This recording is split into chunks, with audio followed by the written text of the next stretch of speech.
오늘은 우리가 예수님을 믿고 난 후에 누구나 만나는 그리고 느끼는 질문이 하나가 있습니다. 예수를 믿었는데 어떻게 예수님을 닮아갈까? 어떻게 교인다워질까? 혹은 어떻게 하면 죄를 안 지을까? 화를 덜 내고 거짓말을 하지 않고 시기 질투도 줄일 수 있을까? 모든 질문이 하나입니다. 어떻게 예수 믿은 사람이 살아가느냐의 문제입니다. 그런데 쉽지가 않습니다. 믿었는데 그렇게 쉽게 하루아침에 거룩해지거나 자동으로 거룩해진다고 믿었던 순간도 있는데 자동으로 되지 않습니다. 거룩해지지 않으면 혹 마음속에 내가 믿지 않은 건 아닌지 하는 바닥까지 내려갈 수가 있습니다. 혹 내 거룩의 정도가 더디다면 좋은 방법이 없을까? 하나님은 우리의 모든 것 되시는데 믿게만 하시고 가만 내버려 두셨을까에 대한 답을 오늘 성경에서 함께 여러분과 나누고자 합니다. 그것이 로마서 오늘 읽으신 12장 1절과 2절 말씀입니다. 우리가 흔히 인간을 얘기할 때 지정의 세 가지로 얘기를 합니다. 편의상. 물론 합치면 인격입니다. 지라는 것은 지성적이고 지적인 예력을 얘기합니다. 정이라는 것은 감성 혹은 감정을 얘기합니다. 의지라는 것은 행동의 결단력을 의미합니다. 예수를 믿긴 믿었는데 내가 그렇게 빨리 거룩해지지 않는 것은 의지가 부족한 것일까요? 의지가 강한 사람은 예수 잘 믿을까요? 하는 복잡한 좀 풀기 어려운 문제에 들어갑니다. 그래서 기도도 많이 하고 말씀도 많이 읽습니다. 그런데 오늘 이야기의 시작은 그러므로라는 말을 가지고 시작합니다. 그러므로라는 말은 일반적으로 앞에 한 말을 근거로 논리적으로 다음 것이 당연히 성립한다, 이런 의미를 가지고 있습니다. 자, 1장부터 11장까지는 뭐가 쓰여졌느냐 하면은 인간은 왜 구원이 필요한가? 왜 필요하냐 하면은 죄인인 겁니다. 하나님의 진노가 먹구름처럼 우리 인간의 머리 위에 쌓여서 그 죄에 대한 심판을 기다리고 있을 때에 우리 인간에게는 방법이 없었습니다. 아무리 노력해도 되지 않고요. 인간이 죽어버리면 죽는 겁니다. 죄값으로 죽는 거였습니다. 그래서 하나님께서 의인은 없나니 하나도 없는 우리 예외 없는 죄인인 인간들에게 아들을 보내셔서 십자가에 매달고 그 피를 흘리게 하셔서 우리 대신 죄를 짊어지게 하시고 우리 죄를 사하셨습니다. 이것이 구원입니다. 구원받은 자에게는 하나님께서 어렵다 쳐주시고 의인이라고 재판정에서 이제 죄인이 아니라고 쳐주시고 하나님 앞에 나아가서 우리의 소원을 아뢰일 수 있게 해주시고 장차 천국 들어가는 특권을 기대하게 하셨습니다. 그뿐 아니죠. 아들, 딸이라 칭하셨습니다. 자녀가 되는 권세를 주셨고 우리가 연약하고 부족해서 말할 수 없는 탄식으로 우리가 육체로 살아가는 동안에도 성령께서 같이 기도해 주시는 존재입니다. 끝으로 하나님께서는 사랑하는 우리를, 하나님께서 사랑하는 자를 하나님의 손에서 누가 빼앗을 수 있으리요? 하나님께서 보장까지 하셨습니다. 그게 우리입니다. 이렇게 예수님하고 우리하고가 무슨 관계가 있는지를 이해하고 논리적으로 알았으므로 하는 것이 우리가 어떻게 산다는 데에 대해서 절대 잊어서는 안 되는 지적인 동기가 됩니다. 같은 일을 하더라도 교회 나오시더라도 왜 나오는지에 대한 이유 없이 그냥 나오신다면 점수가 없습니다. 예수님은요, 뭘 기뻐하시느냐 하면 예수님 이름을 부르는 사람을 기뻐하고요, 예수님을 생각하는 사람을 기뻐하고요, 예수님 때문에라는 말을 하는 사람을 기뻐합니다. 그래서 기억하시기 바랍니다. 그러므로 우리는 예수 앞에서 거룩해집니다. 두 번째 이유입니다. 그러므로 형제들아 내가 하나님의 모든 자비하심으로라는 말을 합니다. 자비라는 게, 하나님의 자비가 무슨 말이냐 하면은, 하나님이 왜 우리를 구원하셨느냐 하면은 우리를 불쌍히 여기셨습니다. 예수님은요, 하나님의 아들이십니다. 하나님의 아들은 영원 전부터, 영원이라는 숫자는 우리는 감을 잡을 수가 없습니다. 얼마나 긴지. 우리는 100년 정도는 이해하지만 영원이라는 모릅니다. 그러나 예수님은 아버지와 영원 전부터 사랑이셨고 함께 계셨던 분입니다. 십자가에서 인간을 얼마나 불쌍히 여기셨길래 아버지와 헤어지는 장면을 이렇게 말씀하셨습니다. 엘리 엘리 라마 사박다니, 아시는 말이죠. 아람어입니다. 나의 하나님 왜 나를 버리시나요? 무슨 뜻입니까? 아버지로부터 찢어져 나가는, 떨어져 나가는, 아버지로부터 떨어져 나가면 그 앞에 무슨 광경이 펼치냐면 지옥이 펼칩니다. 성경은 지옥을 선명하게 이야기합니다. 아버지와의 단절은 그냥 헤어져 있다는 뜻이 아니고 지옥을 의미합니다. 예수님의 죽음 앞에, 십자가 앞에서는 지옥이 펼쳐지는 사건이었습니다. 예수님의 고통은 육적인 고통보다는 영적인 고통이었습니다. 우리 결혼해서 인간이 느끼는 고통 중에 가장 큰 것이 통계적으로 배우자와 헤어지는 사건이라고 이야기를 합니다. 우리 인간이 사는, 함께하는 기간은, 함께 하나가 되는 기간은 얼마입니까? 100년을 넘기지 못합니다. 아무리 길어도. 그 헤어짐도 가장 큰 고통인데 예수님은 아버지와 찢어지는 고통으로 우리 인간을 불쌍히 여기셨습니다. 그래서 지금도 우리를 긍휼히 여기십니다. 그래서 예수님이 나에게 뭘 하셨는가를 마음에 새기시면 예수님께서 긍휼히 여기신 바로 그 긍휼하심으로 우리는 이 세상을 다른 사람들에게 살아가도록 명령하셨습니다. 누가복음 6장 36절에 너희 아버지의 자비하심 같이 너희도 자비하라 이럽니다. 예수께서, 하나님께서 불쌍히 여겼던 그 마음으로 우리도 다른 사람에게 불쌍히 여기랍니다. 그 밑에 구절을 어떻게 불쌍히 여기는지 잠깐만 소개하겠습니다. 비판하지 말라. 그리하면 너희가 비판을 받지 않을 것이요. 정죄하지 말라. 그리하면 너희가 정죄를 받지 않을 것이요. 용서하라. 그리하면 너희가 용서를 받을 것이요. 주라. 그리하면 너희에게 줄 것이요. 곧 후이되어 누르고 흔들어 넘치도록 하여 너희에게 안겨주리라. 너희의 헤아리는 그 헤아림으로 도로 받을 것이니라. 이게 하나님의 자비의 명령입니다. 죄를 지은 자에게도, 나를 해치는 자에게도, 언짢은 자에게도, 물론 나에게 잘해주는 자에게도 우리 마음에 사람에 대한 불쌍하심이 없으면 하나님의 거룩은 성취가 어렵습니다. 억지로 해야 됩니다. 나머지는요. 흔히 하나님의 명령이니까 차가운 머리로 하는 거라고 생각하실 수도 있습니다. 얼마 못 갑니다. 아주 분명한 것은 예수님이 우리를 불쌍히 여겼기 때문에 그 불쌍함으로 예수님이 사랑하는 모든 사람들에게 나아가도록 열정을 가져라. 이것이 예수님의 기본적인 이야기입니다. 그런데 이 글을 쓰신 분은 우리 잘 아는 사도 바울입니다. 그런데 이 이유로 다음에 3가지를 해달라고 얘기를 합니다. 동사가 3개가 나옵니다. 하나는 너희 몸을 하나님의 거룩한 산 제사로 드리라 라는 동사입니다. 드리라. 설명을 드리겠습니다. 드리는 게 뭔지 설명드리겠습니다. 두 번째는 이 세상을 본받지 마라. 본받지 마라. 세 번째는 변화를 받으랍니다. 마음을 새롭게 하여 변화를 받으랍니다.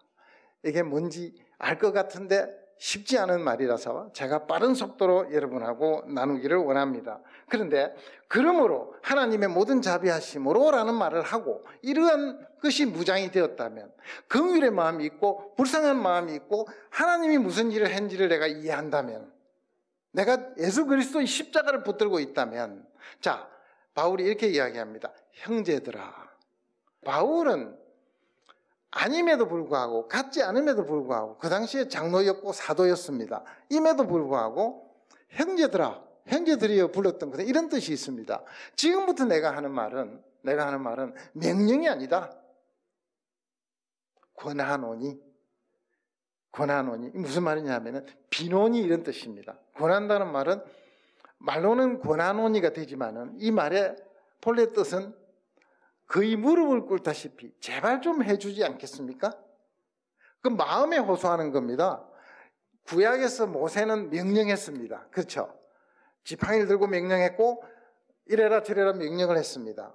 예수님이 오시고 난 다음에 달라진 것은 우리 마음이 움직여야 되는 겁니다. 예수님은 뭘 바꾸셨느냐 하면은 명령을 하러 오신 게 아니라 거짓말 하지 마라, 간음하지 말라라고 하고 오신 게 아닙니다. 예수님은요, 그렇게 안 할 수 있는 우리 마음을 바꿔놓으신 겁니다.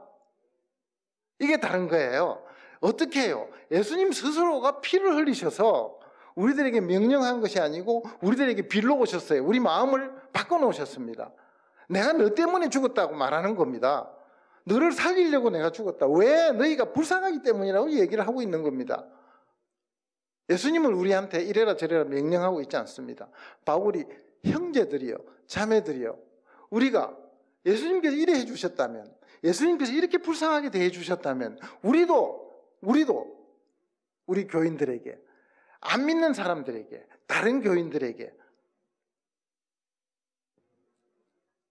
이렇게 해야 되지 않겠느냐고, 이렇게 하자고 간곡하게 이렇게 무릎 꿇고 바울이 이야기합니다. 형제들아.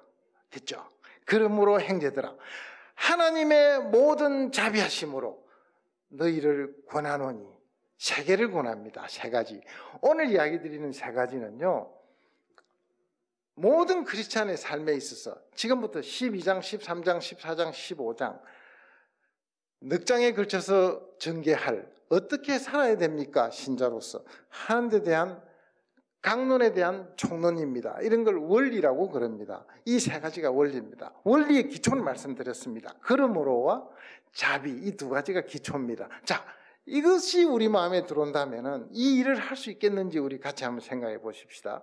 첫째가 뭐냐면은 너희 몸을 하나님의 기뻐하시는 거룩한 산 제사로 드리랍니다. 자, 우선에 제사라는 것은 뭐냐 하면은 구약에서 이스라엘 백성이 짐승을 죽여서, 그렇죠? 짐승을 죽여서 그 피를 언약궤 안에 제사장이 들고 들어가서 하나님 앞에 올리는 내용입니다. 제사는 첫 번째 개념이 뭐냐 하면은 죽는 겁니다. 그렇잖아요? 죽이는 겁니다. 죽여야 되는 거예요. 그런데 산 제사니까 말이 좀 이상하잖아요. 살아있는 죽이는 거 말이 안 되죠. 무슨 뜻이냐면, 결론부터 먼저 말씀을 드리면은, 자, 하나님께서 너희를 이제 살리셨다. 너희 몸을 이제까지는 어디다가 썼다고요? 우리 욕심을 따라서, 우리 육신 가운데 거하는 죄의 정욕을 따라서, 이 세상이 원하는 대로 남보다 잘난 척하기 위해서, 남보다 많이 가지기 위해서, 지기 싫어서, 내가 안 되면 자식이라도 이렇게 이 땅에 높아지는, 잘난 척하는, 많이 가진 척하는 이런 가치를 향해서 살았던 모습에서 거기에 바쳤던 내 정열을, 내 손과 발과 머리와 모든 에너지를 어디다가요? 제사 누구한테 드립니까? 하나님한테 드립니다. 용도를 바꿔랍니다. 산 제사로 너희 몸을 하나님의 거룩한 산 제사로 드린다. 거룩하다는 뜻은요, 떼어놨다 이런 뜻입니다. 분리했다는 뜻이에요. 거룩이 딴 뜻이 아니고 하나님께서 타치하신 곳은 거룩입니다. 모세가 타지 않는 뜰기불 속에서 광야에서 하나님을 만납니다. 하나님이 첫 번째 명령이 뭐냐면, 내가 선 곳은 거룩한 곳이니 신발을 벗으라고 합니다. 신발은 더러운 것의 상징입니다. 근데 하나님을 만나는 자리는 다 거룩해졌습니다. 좀 전에 있던 풀이 없어지고 땅이 없어진 게 아니고 어떻습니까? 하나님이 함께 하시면 전부 거룩합니다. 하나님이 여러분 안에 계시기 때문에 여러분이 거룩한 겁니다. 우리 모두 거룩한 거예요. 믿는 순간 성령님께서 우리 가운데 오셔서 떠나지 아니하시는 거 아시죠? 우리 몸이 거룩한 곳입니다. 거룩한 곳이라서 거룩한 산제사로 드리라고 이야기를 합니다. 하나님의 용도로 드리라. 드리라는 말은요, 이런 뜻이에요. 하나님께서 그 본래 말 뜻이 있습니다. 누구의 곁에 갖다 놓다라는 뜻입니다. 본래 뜻이. 그러니까 내 곁에 있던 것을 하나님 곁에 갖다 놔라는 뜻은 내가 통치하고 내가 지배하고 내 마음대로 쓰던 내 몸을 하나님의 원하시는 용도와 하나님의 지배와 하나님의 컨트롤에 갖다 놔라. 이게 너희 몸을 산제사로 드리랍니다. 그래서 로마서 6장에 보면 이래놨습니다. 죄에게서 해방되어 의에게 종이 되었느니라. 나쁜 종에서 좋은 종이 된 겁니다. 그렇죠? 종은 무슨 뜻이에요? 내 몸을 내 마음대로 하지 않는다는 뜻이 들어있습니다. 너희 육신이 연약함으로 내가 사람의 예대로 말하노니 전에 너희가 너희 지체를 부정과 불법에 들여 불법에 이른 것 같이 이제는 너희 지체를 의에게 종으로 들여 거룩함에 이르라. 그러나 이제는 너희가 죄에게서 해방되고 하나님께 종이 되어 거룩함에 이르는 열매를 얻었으니 이 마지막은 영생이라. 그러니까 이 땅에서 우리가 예수 믿어서 그냥 살라고 하신 게 아니다라고 하는 중요한 메시지가 드러난 겁니다. 그렇지 않습니까? 여기에는 우리가 우리를 위해서 살지 말라라고 하는 명백한 메시지가 들어있습니다. 그러므로 들어있는 겁니다. 하나님의 자비하심으로 들어있는 겁니다. 또 뭐라고 그랬느냐 하면은 너희 몸을 하나님이 기뻐하시는 거룩한 산 제물로 드리라. 그런데 이는 너희가 드릴 영적 예배다 그럽니다. 우리는 예배에 대해서 굉장히 혼동이 좀 있습니다. 오늘 예배 드리고 있는 거 맞죠? 맞습니다. 그런데 성경은 이 예배를 이것도 예배지만 훨씬 넓은 의미에서 예배라고 합니다. 산제사로 드리는 우리의 삶 자체를 뭐라고 그럽니까? 예배라고 합니다. 그러면 주일 아침만 예배가 아니라 월화수목금토도 뭡니까? 예배입니다. 넓은 의미의 예배입니다. 하나님은 우리의 삶 전체를, 우리 몸 전체를, 영과 혼과 육을 전부 다 보셔서 예배로 보신다 이 말입니다. 무슨 말인지 얼른 왔죠? 어제까지의 행동은 오늘 행동하고 다르다 이러면 문제가 생깁니다. 그런데 구약에서는 짐승을 죽여서 제사상에 올리는 것만 예배라고 그랬습니다. 신약에서는 우리의 살아있는 모습이 예배입니다.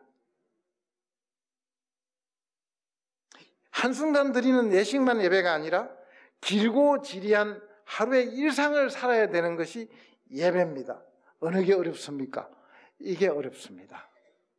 한순간 아멘 하는 건 쉬운데 이 아멘을 실천하는 일은 어마어마한 믿음과 고난과 인내를 요구를 합니다. 안 해보셨습니까? 그래서 이 예배의 뜻이 다르다는 것도 오늘 말씀드리는 산제사로 드리는 것이 예배라면 하루 종일 1년 내내 이 땅에 살아있는 동안 믿기 전은 모르겠거니와 믿고 난 후에는 계속해서 죽음이 아닌 삶이고 한순간이 아니고 영원이고 짐승처럼 바쳐지는 게 아니고 내가 제사장이고 내가 살아야 되는, 내가 드려져야 되는 짐승을 올리는 게 아니고 내가 하나님 앞에 적나라하게 드려지는 일이 예배입니다. 이것이 크리스찬의 삶이라고 지금 이야기를 합니다. 도망갈 길 없는 하나님의 말씀입니다. 자, 두 번째 세계 동사 중에서 두 번째 동사가 뭐냐 하면은 너희는 이 세대를 본받지 말고 이 세대, 이 세상이라고 이야기를 합니다. 성경에서 이 세상, 이 세대는요 여러 가지 뜻으로 쓰이지만은 요한 1서 2장 15절에 너희는 이 세상이나 이 세상에 있는 것들을 사랑하지 말라. 많이 들은 얘기 아닙니까?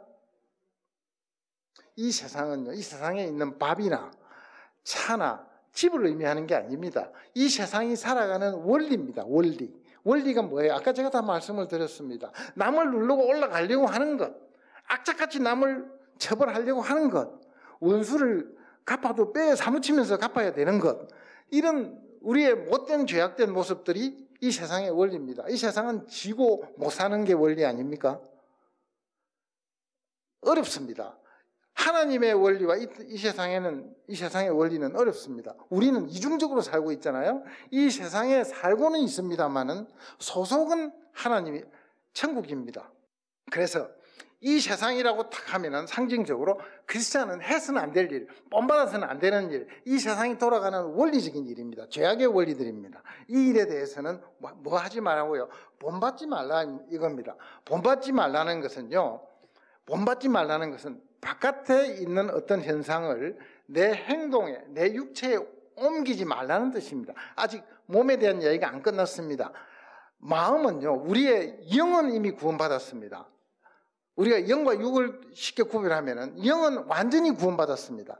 취소불능성으로 하나님 앞에 올라가서 천국의 봉인이 되어서 어떤 일에도 변개가 없으신 우리 하나님의 품성상 절대로 취소 안 되는, 정말 하나님을 믿어도 될 만한 첫 번째 이유이지 않습니까? 안 바뀌는 하나님에 의해서 우리 구원은 완전 보장이 됐습니다. 그러나 우리 육신은 아직 구원을 못 받았습니다. 그 날이 돼야 됩니다. 그 날은 둘 중에 하나입니다. 예수님이 오시든지 우리가 육신을 떠나든지 이 둘 중에 하나로 육신의 구원은 완성이 됩니다. 그런데 이 육신이 있는 한은 뭘 자꾸 해야 되느냐 하면은 이 세상을 따라가려고 합니다. 내 생각하고는 다른 일들이 나를 힘들게 만듭니다. 그래서 첫째, 앞에 그러므로 때문에, 하나님의 자비하심 때문에, 우리 몸을 산제사로 드려야 되기 때문에 뭘 하면 안 됩니까? 세상 거는 노라고 말씀하십시오. 육체에 붙이지 마십시오. 눈을 감으십시오. 손을 떼십시오. 발걸음을 가게 하지 마십시오. 의지적으로 노력할 수 있겠습니까? 거룩해지는 것이 공짜가 아닙니다. 제가 하고 싶은 말은요, 자동이 아닙니다. 나는 믿었고 교회를 이렇게 잘하니까 잘 될 것이다. 한번 해보세요. 잘 안 됩니다. 저 목사입니다. 신학교에서 이거 엄청나게 가르쳤습니다. 잘 됩니까? 자동으로는 안 됩니다. 말씀을 묵상해야 되고 무릎 꿇어야 되고 많은 믿는 사람들과 교제와 은혜의 교제를 나누면서 서로 약점을 드러내고 기도해 달라 그러고 중보 기도를 받아야 되고 나가서 함께 전도하고, 그런 일들을 함으로써 나를 쳐나가는 겁니다. 의지를 키워나가는 겁니다. 확신과 내 삶을 바꿔나가는 겁니다. 아무것도 안 하고 생각만 하니까 나는 잘 되더라. 제발 저한테 전화 좀 해주시면 저도 배우겠습니다. 그래서 본받지 말라는 겁니다. 세 번째입니다. 끝입니다. 본받지 마는데 지금 뭘 해라고 하나가 있습니다. 오직 마음을 새롭게 함으로 변화를 받아. 이게 무슨 말이냐면요, 마음이, 아까는 몸이 나왔는데 이제 마음이 나왔잖아요. 그죠? 마음을 새롭게 하랍니다. 이거는 뭐냐 하면은요, 정신작용을 좀 해달라는 겁니다. 마음을 새롭게 한다는 말은요, 옛날 어두운 데를 향해서 가던 내 옛날의 모습들에서 이 우리 안에 들어와 있는 새 영, 생명의 영, 성령을 본받아서 새롭게 바꿔라는 겁니다. 한 번만 바꾸면 안 됩니다. 이거는요, 믿습니다 해갖고는 안 되고, 이 단어의 본래 뜻은요, 계속 반복해서 끝도 없이 수없이 시도 때도 없이 내 마음을 새롭게 해라, 이런 뜻입니다. 리뉴 한다는 말인데, 이 새롭게 하는 것은 한 번이 아니고요, 틈이 있을 때마다 계속해서 새롭게 내 마음을 다구쳐라, 이런 뜻입니다. 경상도 사람만 아는 말 같아요. 하여튼 내 마음을 바꿔내서 내 마음에게 명령을 내리시기 바랍니다. 동기는 부여됐습니다. 제가 10번도 더 이야기합니다. 하나님께서 우리를 구원하셨으므로, 하나님께서 우리를 불쌍히 여기셨으므로. 그래서 속사람은 이미 구원을 받았으므로 속과 다른 외양은 취하지 마시고 안에 새롭게 말씀이 없으면 안 되겠죠. 안 됩니다. 읽고 또 읽으세요. 그래서 새롭게 함으로써 변화를 받는다는 것은, 이거 기억하십니까? 예수님이 제자 3명을 데리고 베드로와 야고보와 요한을 데리고 변화산이라는 데 올라갔습니다. 모세와 엘리야가 내려왔습니다. 대화를 하는데 예수님이 순식간에 바뀌어버렸습니다. 변화가 됐습니다. 옷은 하얗게 되고요, 갑자기 인간으로 오신 예수님의 본래의 하늘의 모습이 드러나기 시작한 겁니다. 베드로가 너무 놀래가지고 엉겹길에, 여기가 조사원이 집 3개 짓자 그러잖아요. 3분 지어주고 나면 베드로 잘 집도 없는데 무슨 말 하는지를 몰랐더라 돼 있습니다. 정신이 나갔습니다. 변화된 모습에, 그렇지 않겠어요? 제가 만약에 안 그렇겠지만 여기서 하얗게 변화가 되면 여러분들이 할 말을 잃을 것 아닙니까? 변화를 받는 건 똑같은 단어가 쓰여졌습니다. 우리의 마음이요, 하나님께서 뭐라고 이야기하셨냐면은 예수와 모세와 엘리야가 그 산 위에서 베드로, 야고보, 요한 3명의 제자들 앞에서 변화된 모습처럼 뭐가 바뀐다고요? 우리의 마음이, 우리의 육이 바뀝니다. 어떻게 하면요? 마음을 새롭게 하라는 겁니다. 세상을 본받지 말라는 겁니다. 우리 몸을 다짐을 하고 산제사로 드리라는 겁니다. 딴 용도로 쓰시지 말라는 거예요. 어떻게 해요? 걸음으로, 자비하심으로.